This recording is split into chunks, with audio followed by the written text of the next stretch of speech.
हम सब रोज एक ऐसी टेक्नोलॉजी का इस्तेमाल करते हैं जिसके बिना शायद काम चलाना मुश्किल हो जाए, पीडीएफ। पर कभी सोचा है कि ये आखिर बना क्यों था? आज हम इसी की कहानी जानेंगे कि आखिर वो कौन सी बड़ी प्रॉब्लम थी जिसे सॉल्व करने के लिए इसे बनाया गया। जरा सोच कर देखिए, आपने घंटों लगाकर एक परफेक्ट डॉक्यूमेंट बनाया और किसी को भेजा, और जैसे ही उन्होंने उसे अपने कंप्यूटर पर खोला, सब कुछ तहस नहस हो गया। जी हां, यही वो असली समस्या थी जिससे पीडीएफ ने हमें बचाया। तो चलिए थोड़ा टाइम में पीछे चलते हैं, उस दौर में जब डिजिटल डॉक्यूमेंट्स का कोई भरोसेमंद स्टैंडर्ड था ही नहीं। वो एक ऐसी दुनिया थी जहां किसी को डिजिटल फाइल भेजना सच में एक जुए जैसा था। कुछ पता नहीं होता था कि सामने वाले को वो दिखेगी भी या नहीं, या दिखेगी तो कैसी। पीडीएफ से पहले का दौर मतलब एक डिजिटल केओस था।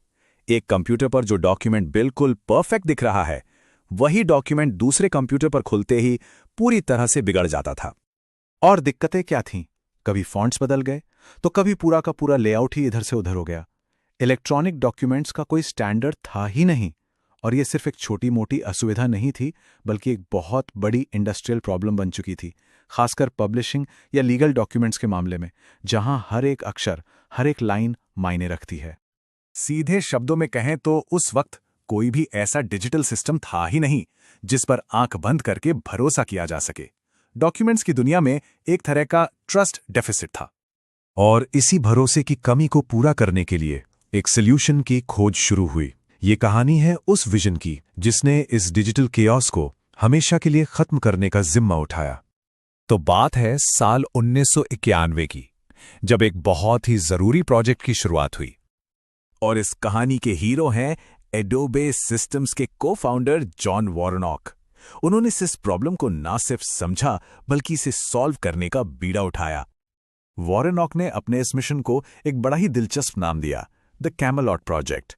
हाँ, वही किंग आर्थर वाला कैमेलॉट जो एक परफेक्ट आदर्श सिस्टम का सिंबल माना जाता था। और इनका गोल भी यही था, एक परफेक्ट भरोसेमंद सिस्टम बनाना। तो इस कैमेलॉट प्रोजेक्ट का आखिर मकसद क्या था? सिर्फ एक नया फाइल फॉर्मेट बनाना? नहीं, मकसद था डॉक्यूमेंट्स के साथ काम करने के पूरे तरीके को ही बदल डालना। आइए देखते हैं कैसे।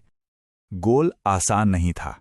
एक ऐसी चीज बनानी थी जो एक डॉक्यूमेंट की हर चीज को, मतलब हर चीज को कैप्चर कर ले। उसमें लिखा टेक्स्ट, उसके फॉन्ट्स, उसमें लगी इमेजेस, पूरा का पूरा लेआउट, ग्राफिक्स, सब कुछ। और सबसे बड़ी शर्त यह थी कि डॉक्यूमेंट चाहे किसी भी कंप्यूटर पर खुले, किसी भी ऑपरेटिंग सिस्टम पर या किसी भी प्रिंटर से निकले, उसे बिल्कुल हूबहू वैसा ही दिखना था जैसा उसे बनाया गया था। Zero compromise. और फिर सालों की मेहनत के बाद वो हुआ जिसका इंतजार था। इस प्रोजेक्ट से वो सॉल्यूशन निकला जिसने डिजिटल वर्ल्ड का चेहरा ही बदल दिया। ये वो पल था जब डिजिटल डॉक्यूमेंट्स के केओस की जगह एक सिस्टम ने ले ली।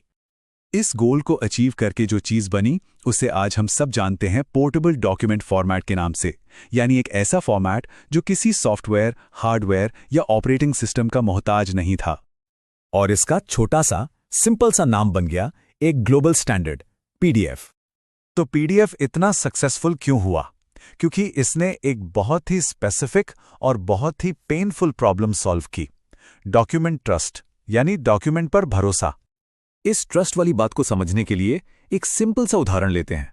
सोचिए कोई आपसे कहता है उस पीडीएफ के पेज नंबर 7 की चौथी लाइन का तीसरा शब्द देखो।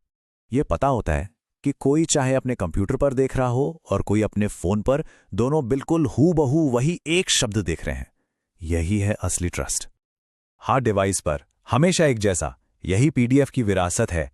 इसने डिजिटल डॉक्यूमेंट्स में वो विश्वास पैदा किया जिसे आज हम इतना फॉर ग्रांटेड लेते हैं, सोचते भी नहीं कि इसके बिना काम कैसे चलता।